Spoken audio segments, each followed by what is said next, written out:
Hi, welcome to Brains Easy Solutions. ഇന്ന് നമ്മൾ പഠിക്കാൻ പോകുന്നത് സ്റ്റാറ്റിസ്റ്റിക്സിലെ ഒരു പോർഷനാണ്.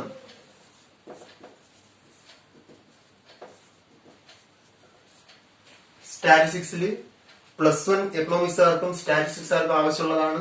അതുപോലെ തന്നെ BEdകാർക്ക് ആവശ്യമുള്ള പോർഷനാണ്. പിന്നെ പല യൂണിവേഴ്സിറ്റിയുടെയും MEdകാർക്ക് ആവശ്യമുണ്ട്. അതുപോലെ BA എക്കണോമിക്സുകാർക്ക്, BSc മാത്തമാറ്റിക്സ്, സ്റ്റാറ്റിസ്റ്റിക്സ് തുടങ്ങിയ വിഷയങ്ങൾക്ക് സൈക്കോളജിക്കാർക്ക് ആവശ്യമുള്ള പോർഷനാണ് പഠിക്കുന്നത്.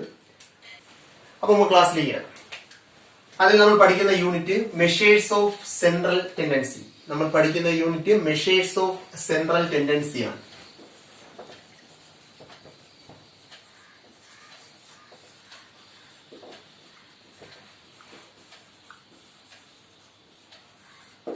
Measures of central tendency. അപ്പൊ എന്താണ് സ്റ്റാറ്റിസ്റ്റിക്സിൽ മെഷേഴ്സ് എന്ന് പറഞ്ഞാൽ? സിമ്പിൾ മെത്തേഡ്സ് എന്ന മീനിങ്ങിലാണ് നമ്മൾ മെഷേഴ്സ് യൂസ് ചെയ്യുക. എന്താണ് സെൻട്രൽ ടെൻഡൻസി എന്ന് പറഞ്ഞാൽ? Central tendency is also known as what? Average. അപ്പൊ മെഷേഴ്സ് ഓഫ് സെൻട്രൽ ടെൻഡൻസി നമുക്ക് ഇങ്ങനെ ഡിഫൈൻ ചെയ്യാം: the methods which are used to find average of a statistical series. ഒരു സ്റ്റാറ്റിസ്റ്റിക്കൽ സീരീസിലെ ആവറേജ് അല്ലെങ്കിൽ ശരാശരി കണ്ടുപിടിക്കുന്ന മെത്തേഡ്സിനെ വിളിക്കുന്ന പേരാണ് എന്ത്? Measures of central tendency. Measures of central tendency is the methods which are used to find central value or average of a statistical series. ഇതിന് മലയാളത്തിൽ മെഷേഴ്സ് ഓഫ് സെൻട്രൽ ടെൻഡൻസിയുടെ മലയാളം എന്ന് പറയുന്നത് കേന്ദ്രീയ പ്രവണതയുടെ അളവുകൾ എന്നാണ്. കേന്ദ്രീയ പ്രവണതയുടെ അളവുകൾ.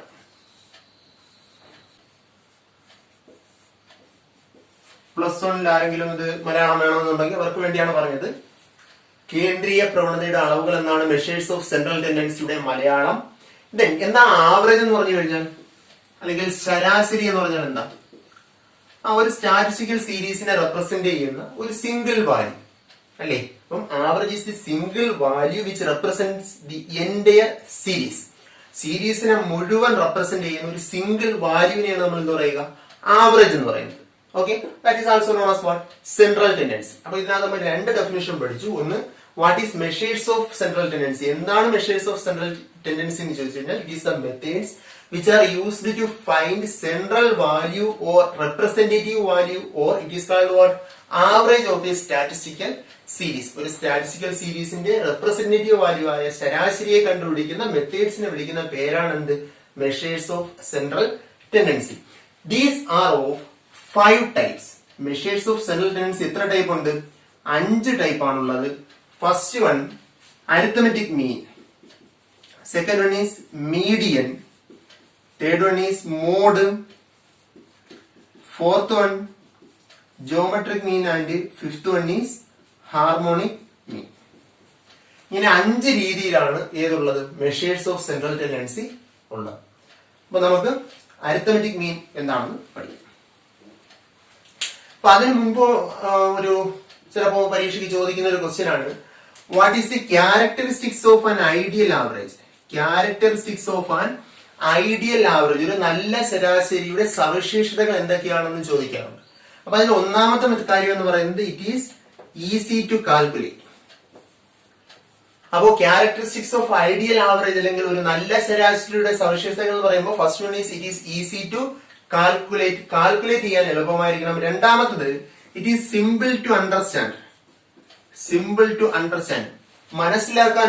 സിമ്പിൾ ടു അണ്ടർസ്റ്റാൻഡ്, മനസ്സിലാക്കാൻ എളുപ്പമായിരിക്കും. ഒരു സാധാരണക്കാരൻ, ഒരു ലേമാന് പോലും വളരെ വേഗം മനസ്സിലാക്കാൻ കഴിയുന്ന ഒരു ആവറേജ് ആണ് നല്ല average.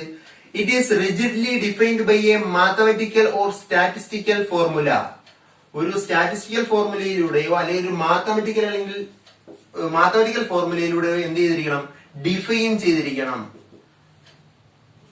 Statistical formula.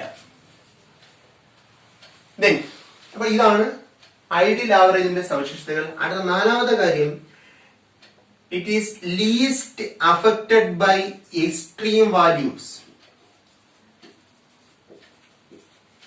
Extreme values. അപ്പോ വലിയ സംഖ്യകൾ ഉണ്ടാകും, അതിന്റെ ഇൻഫ്ലുവൻസ് ലീസ്റ്റ് ഇൻഫ്ലുവൻസ് ആയിരിക്കണം, ഇൻഫ്ലുവൻസ് കുറവായിരിക്കണം. Then it is capable for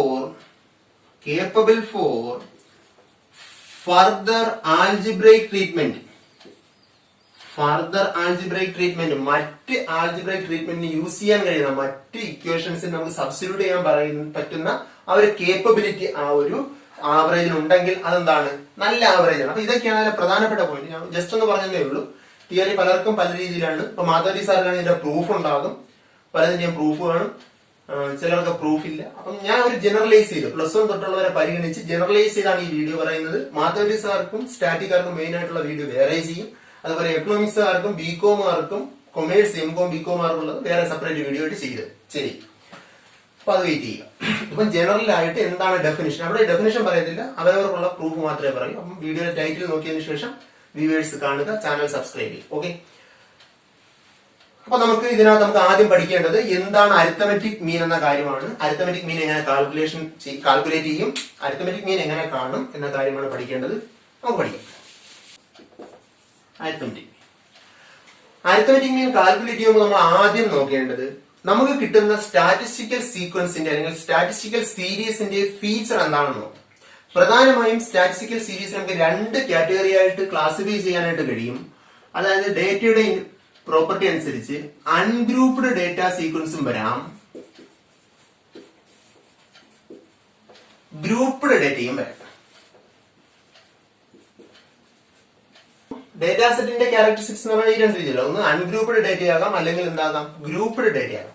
ungrouped data എന്ന് പറഞ്ഞാൽ നോർമലി റോ ഡേറ്റ. ഇപ്പൊ നമുക്ക് 5 പേരുടെ മാർക്ക് അല്ലെങ്കിൽ 20 പേരുടെ മാർക്കായിട്ട് തരും. അതാണ് ungrouped data. It is also known as what, individual series. നമ്മൾ എന്ത് വിളിക്കാറുണ്ട്, ഇൻഡിവിജ്വൽ സീരീസ് എന്ന് വിളിക്കാറുണ്ട്. അൺഗ്രൂപ്പ്ഡ് ഡേറ്റ നമ്മൾ വിളിക്കുന്ന വേറൊരു പേരാണ് എന്ത്, ഇൻഡിവിജ്വൽ സീരീസ്. ഗ്രൂപ്പ്ഡ് ഡേറ്റ നമുക്ക് 2 ആയിട്ട് ക്ലാസിഫൈ ചെയ്യാം. ഒന്ന് ഡിസ്ക്രീറ്റ് സീരീസ് എന്നും മറ്റൊന്ന് കണ്ടിന്യൂസ് സീരീസ് എന്നും.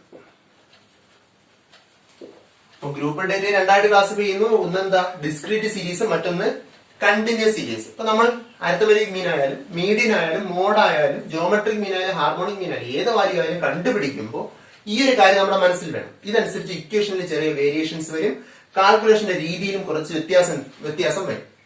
അപ്പൊ അത് ശ്രദ്ധിക്കുക. അപ്പൊ അൺഗ്രൂപ്പ്ഡ് ഡേറ്റ, ഗ്രൂപ്പ്ഡ് ഡേറ്റ 2 ആയിട്ട് തിരിച്ചു, ഡിസ്ക്രീറ്റും കണ്ടിന്യൂസും. അപ്പൊ നമ്മൾ ആദ്യം പഠിക്കാൻ പോകുന്നത് അൺഗ്രൂപ്പ്ഡ് ഡേറ്റ അല്ലെങ്കിൽ ഇൻഡിവിജ്വൽ സീരീസിൽ എങ്ങനെയാണ് അരിത്തമെറ്റിക് മീൻ കാണുക, അൺഗ്രൂപ്പ്ഡ് ഡേറ്റയിൽ എങ്ങനെ അരിത്തമെറ്റിക് മീൻ കണ്ടുപിടിക്കും. ഓക്കെ, അപ്പൊ നോക്കൂ. അപ്പൊ നമുക്ക് n ഒബ്സർവേഷൻ ഉണ്ട്. Let x1, x2, x3, etc. up to xn are n observations we have. We want to find arithmetic mean of these observations. Observation മാത്രമേ ഉള്ളൂ. അപ്പൊ എന്താണ് ഒരു അൺഗ്രൂപ്പ്ഡ് ഡേറ്റ അല്ലെങ്കിൽ ഇൻഡിവിജ്വൽ സീരീസ്. ഇങ്ങനെ നമ്മൾ ചെയ്യേണ്ടത് x1 plus x2 plus x3 plus etc. Plus xn all divided by number of observation. ഓർക്കുക, ആവറേജ് അല്ലെങ്കിൽ ശരാശരി എന്ന് പറഞ്ഞാൽ എന്താ അർത്ഥം, sum divided by total number ആണ്. Sum divided by total number ആണ് എന്ത്, ആവറേജ് അല്ലെങ്കിൽ ശരാശരി. ശരിയല്ലേ? അപ്പൊ നമുക്ക് x1, x2, x3, etc. up to xn observation ഉണ്ട്. ഇതിന്റെ ശരാശരി അല്ലെങ്കിൽ ആവറേജ് അല്ലെങ്കിൽ മീൻ വാല്യൂ എന്ന് പറഞ്ഞാൽ എന്താ ഉള്ള അർത്ഥം, അതിന്റെ സം കാണുക, എല്ലാം കൂടി ആഡ് ചെയ്യുക, ഡിവൈഡഡ് ബൈ ടോട്ടൽ നമ്പർ. എത്ര എണ്ണം കാണും, n എണ്ണം കാണും, n കൊണ്ട് ഡിവൈഡ് ചെയ്യുക. ക്ലിയർ ആയല്ലോ? അരിത്തമെറ്റിക് മീൻ നമ്മൾ സൂചിപ്പിക്കുന്നത് ഇങ്ങനെയാണ്. എങ്ങനെ വായിക്കുന്നത്, x ബാർ എന്ന് വായിക്കും. x bar is equal to, നമ്മൾ എടുക്കുന്നത് x ഒബ്സർവേഷൻസിന്റെ സമ്മാണ്. സമ്മിനെ സൂചിപ്പിക്കാനായിട്ട് നമ്മൾ ഒരു ഗ്രീക്ക് ലെറ്റർ ആണ് യൂസ് ചെയ്യുക. ഇത് നമ്മൾ സിഗ്മ, ഇത് ക്യാപിറ്റൽ സിഗ്മയാണ്. ഒരു സ്മോൾ സിഗ്മ ഉണ്ട്, സ്റ്റാൻഡേർഡ് ഡീവിയേഷന്റെ യൂസ് ചെയ്യുന്ന സ്മോൾ സിഗ്മ ഉണ്ട്. അത് നമ്മൾ പിന്നെ നോക്കാൻ, ഇതാണ് ആ സ്മോൾ സിഗ്മ എന്ന് പറയുന്നത്. ഇങ്ങനെ എടുക്കും. അപ്പൊ സിഗ്മ ഏതിന്റെ സമ്മ എടുത്തത്, എക്സിന്റെ സമ്മാണ്, ഡിവൈഡഡ് ബൈ എൻ. നോർമലി കുറച്ച് ആൾക്കാർക്ക് ഇങ്ങനെയേ ഉള്ളൂ. മാത്തമെറ്റിക്സിന്റെ കറക്റ്റ് പ്രിൻസിപ്പിൾ അനുസരിച്ച് ഇങ്ങനെ പറയണം, X bar is equal to sigma I is equal to 1 to n xi all divided by n എന്ന് പറയും. വേറൊന്നുമല്ല, നമ്മൾ ഏത് തൊട്ട് ഏത് വരെ എടുക്കുക, ലിമിറ്റ് 1 മുതൽ n വരെയുള്ള സംഖ്യകളുടെ സം. ഏത് സംഖ്യ, x. xന്റെ 1 മുതൽ n വരെയുള്ള ലിമിറ്റിനകത്ത് വരുന്നതിന്റെ സം. അത് ഐ എന്ന് കൊടുത്തത് നമുക്ക് എല്ലാ സംഖ്യകളും എഴുതാൻ പറ്റില്ല. അപ്പൊ ഐ ഈസ് ഈക്വൽ ടു നമ്മൾ എങ്ങനെ അസ്യൂം ചെയ്യുന്നു 1 2 3 എക്സെട്ര അപ് ടു n എന്ന് പറയുന്നു. ആ കാര്യം ഇങ്ങനെ കൊടുക്കും. ഇപ്പൊ ഹ്യൂമാനിറ്റീസ് പഠിച്ചിട്ടൊക്കെ വന്ന എക്കണോമിക്സ് അവർക്കൊക്കെ ഈ ഇക്വേഷനാണ് സാധാരണ അവർ ഫോളോ അപ്പ് ചെയ്ത് പോകുന്നത്. നമ്മൾ മാത്സുകാരൊക്കെ ആണെങ്കിൽ എന്ത് ചെയ്യും, ഇങ്ങനത്തെ ഇക്വേഷൻ ഫോളോ ചെയ്ത് പോകും. അപ്പൊ രണ്ടുപേർക്കും വ്യത്യാസമുള്ളത് ഞാൻ രണ്ടായിട്ട് പറഞ്ഞു എന്നേ ഉള്ളൂ. അപ്പൊ X bar is equal to, അതുപോലെ ഇവിടെയും വ്യത്യാസം പറയാറുണ്ട്. ചിലപ്പോൾ ചിലർ എക്സ് ഐ ബാർ എന്ന് പറയാറുണ്ട്. അതില്ലെങ്കിലും കുഴപ്പമില്ല, ജനറലായിട്ട് എക്സ് ബാർ എന്ന് പറയാനും കുഴപ്പമില്ല.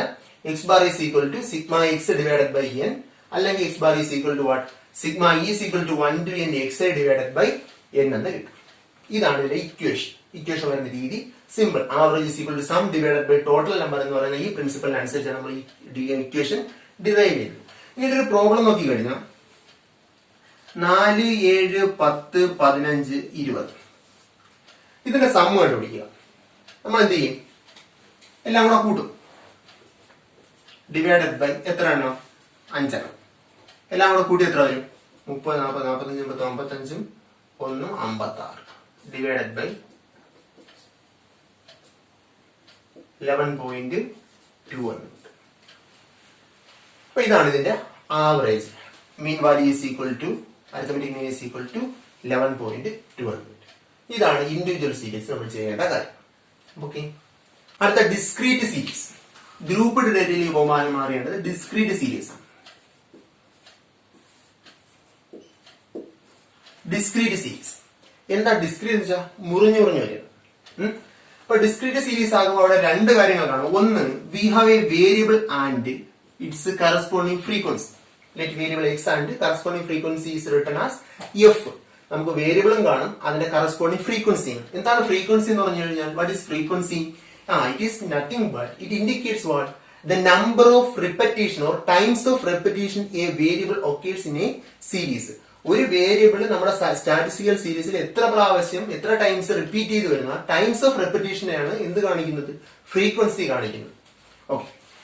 അപ്പൊ നമുക്ക് വേരിയബിൾസ് നേരത്തെ എടുത്ത പോലെ n വേരിയബിൾസ് ഉണ്ട്. അപ്പൊ എങ്ങനെ എടുക്കാം, x1 x2 x3 etcetera up to xn variables, and we have its corresponding frequencies. Let it as f1 f2 f3 etc up to what, fn. അപ്പോ വേരിയബിൾസ് ഉണ്ട്. ഇത് വേരിയബിൾ ആണ്, ഇതിന്റെ ഫ്രീക്വൻസിയാണ്. നമുക്ക് എന്താ വേണ്ടത്, അരിത്തമെറ്റിക് മീൻ വേണം. അപ്പൊ നമ്മൾ എന്ത് പഠിച്ചു, sum divided by total number ആണ് അരിത്തമെറ്റിക് മീൻ എന്ന് പറയുന്നത്. ഇതിനകത്ത് എങ്ങനെ സം കണ്ടുപിടിക്കും? സം ഇങ്ങനെയാ വരുന്നത്, x1 into f1 plus x2 into f2 plus x3 into f3 plus etc plus xn fn all divided by, ഇവിടെ നമ്പർ ഓഫ് ടൈംസ് എന്ന് പറഞ്ഞാൽ എന്തായിരിക്കും, ഫ്രീക്വൻസിയുടെ സം ആയിരിക്കും. അപ്പൊ f1 plus f2 plus f3 plus etc plus എന്ത്, fn. ഈ കിട്ടിയത് എക്സും എഫും കൂടി മൾട്ടിപ്ലൈ ചെയ്തപ്പോൾ കിട്ടിയ സമ്മാണ്. അപ്പൊ നമുക്ക് എഴുതാം, x bar is equal to sigma x f അല്ലെങ്കിൽ എഫ് എക്സ്, രണ്ട് രീതിയിൽ എഴുതാറുണ്ട്. X bar is equal to sigma f x അല്ലെങ്കിൽ x f divided by denominator എന്ത് വരും, ഫ്രീക്വൻസിയുടെ സം സിഗ്മ എഫ്. ആ സിഗ്മ എഫ് നമ്മൾ എന്ത് കൊടുക്കും, എൻ കൊണ്ട് സൂചിപ്പിക്കും. സിഗ്മ എഫ് നമ്മൾ എന്തുകൊണ്ട് സൂചിപ്പിക്കാറുണ്ട്, എൻ കൊണ്ട് സൂചിപ്പിക്കും. ഇനി നമ്മൾ അല്ലാതെ ലിമിറ്റ് കൊടുത്ത് എഴുതി കഴിഞ്ഞാൽ X bar is equal to sigma is equal to 1 to n X I F I divided by sigma I is equal to 1 to n F I. ഇങ്ങനെ എഴുതും. ഓക്കെ. അപ്പൊ ഇതാണ് ഇതിന്റെ ഇക്വേഷൻ. ഡിസ്ക്രീറ്റ് സീരീസിലെ ഇക്വേഷൻ ഇതാണ്, ഓർമ്മിക്കുക. Sigma f x divided by n അല്ലെങ്കിൽ sigma f x divided by sigma f, അല്ലെങ്കിൽ x bar is equal to sigma is equal to 1 to n X I F I divided by sigma f i. ഒരു question ഉണ്ട്. ഒരു ക്ലാസ്സിലെ കുറച്ച് കുട്ടികൾ, അവർക്ക് സ്റ്റാറ്റി കിട്ടിയ മാർക്കാണ്. സോ അവരുടെ മാർക്ക് കിട്ടുന്ന കുട്ടികളുടെ എന്ത് ചെയ്യും, റിപ്പീറ്റ് ചെയ്ത് നമ്പർ ഓഫ് സ്റ്റുഡൻസ്. മാർക്ക് 12 13 10 25 ഇതാണ് മാർക്ക് കിട്ടിയത്. 3 7 6 4 10 ഇതാണ് നമ്പർ ഓഫ് സ്റ്റുഡൻസ്. ഇതിനർത്ഥം 12 മാർക്ക് സ്കോർ ചെയ്ത എത്ര കുട്ടികളുണ്ട്? 3 പേരുണ്ട്. There are 3 students who scored the mark 12. Okay, എന്ന് പറഞ്ഞാൽ ആ സ്റ്റാറ്റിസ്റ്റിക്കൽ സീരീസിൽ 12 എത്ര പ്രാവശ്യം റിപ്പീറ്റ് ചെയ്തു? 3 പ്രാവശ്യം. Okay, that is 12 appears thrice in this distribution എന്ന് പറയാൻ പറ്റും. അപ്പൊ ഇതേപോലെയാണ് ബാക്കിയുള്ളത്. 13 7 പ്രാവശ്യം വന്നു, 10 6 പ്രാവശ്യം വന്നു, 20 4 പ്രാവശ്യം വന്നു, 5 10 പ്രാവശ്യം വന്നു. അപ്പൊ ഇതിന്റെ സമ്മ എന്ന് പറഞ്ഞാൽ എന്തായിരിക്കും?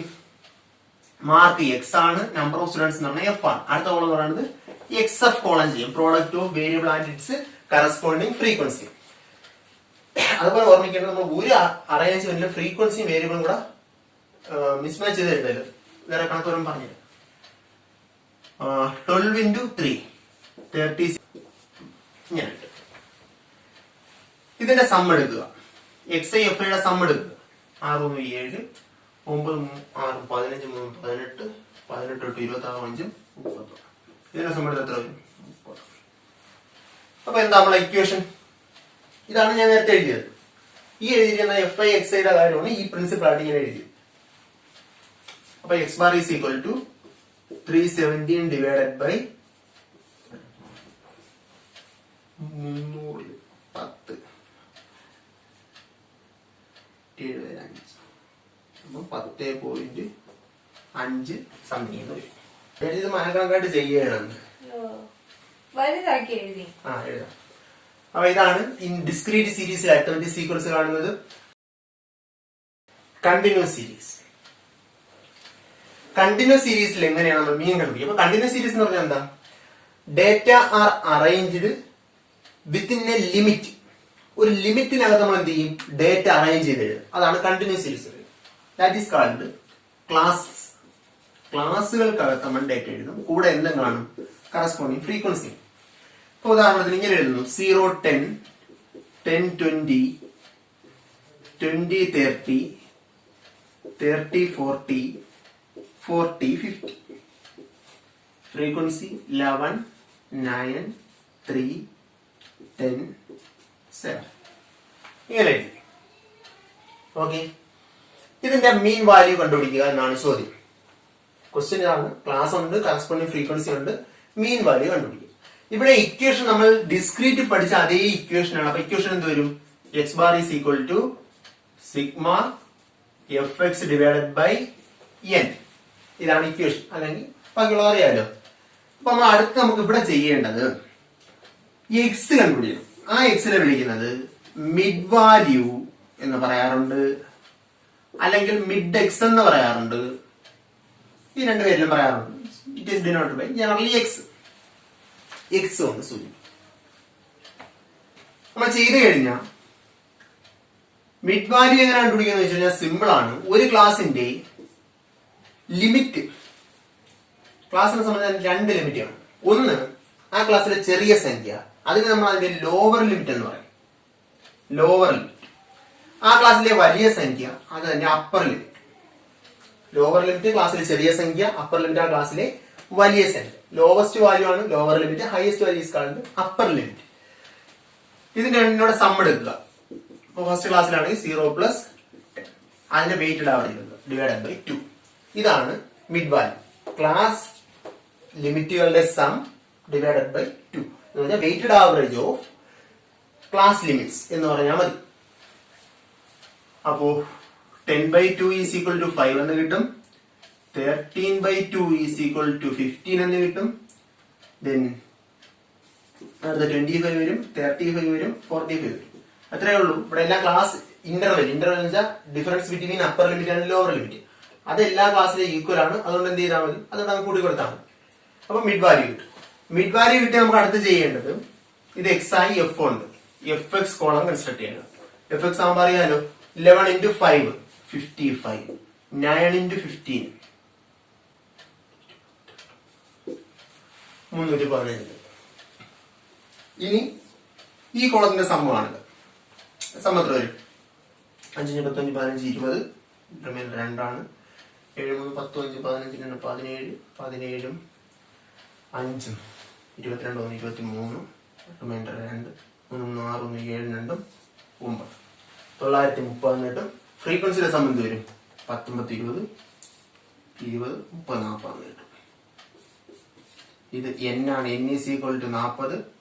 Sigma fx is equal to 930. അവിടെ നമുക്ക് വേണ്ടത് mean value. x bar is equal to equation അറിയാം. ഇക്വേഷൻ കൊടുക്കുക 930 divided by 40 is equal to 20.130 വരും. 130 എത്ര കാണുന്നത് 4 20.3 സംതിങ് എന്ന് കിട്ടും. ഇതാണ് ആൻസർ. ഓക്കെ, അപ്പൊ നമ്മൾ ഈ പഠിച്ച മെത്തേഡ് എല്ലാം individual series, discrete series, continuous series പഠിച്ച മെത്തേഡ് എല്ലാം ഡയറക്റ്റ് മെത്തേഡാണ് പഠിച്ചത്. ഇതുപോലെ മീൻ കണ്ടുപിടിക്കാനായിട്ട് നമുക്ക് 2 മെത്തേഡ് അല്ലാതെ ചെയ്യാൻ പറ്റും. അസ്യൂംഡ് മീൻ മെത്തേഡും ഉണ്ട്, അതുപോലെ സ്റ്റെപ്പ് ഡീവിയേഷൻ മെത്തേഡ് അല്ലെങ്കിൽ ഷോർട്ട് കട്ട് മെത്തേഡും ഉണ്ട്. ഈ 3 മെത്തേഡിലും ചെയ്യാൻ കഴിയുക എന്നത് മീനിന്റെ മാത്രം പ്രത്യേകതയും കൂടിയാണ്. അതുപോലെ വെയിറ്റഡ് ആവറേജ് ഉണ്ട്, അത് നമുക്ക് എന്ത് ചെയ്യാം, അടുത്ത വീഡിയോയിൽ പഠിക്കാം. ഓക്കെ, ചാനൽ ആദ്യമായി കാണുന്ന ആരെങ്കിലും ഉണ്ടെങ്കിൽ ചാനൽ സബ്സ്ക്രൈബ് ചെയ്യുക. ഒപ്പമുള്ള ബെൽ ബട്ടൺ എനേബിൾ ആക്കി കഴിഞ്ഞാൽ ഞങ്ങൾ അപ്ലോഡ് ചെയ്യുന്ന വീഡിയോസ് യഥാസമയം നിങ്ങൾക്ക് നോട്ടിഫിക്കേഷനായി ലഭിക്കുന്നതായിരിക്കും. Thank you for watching.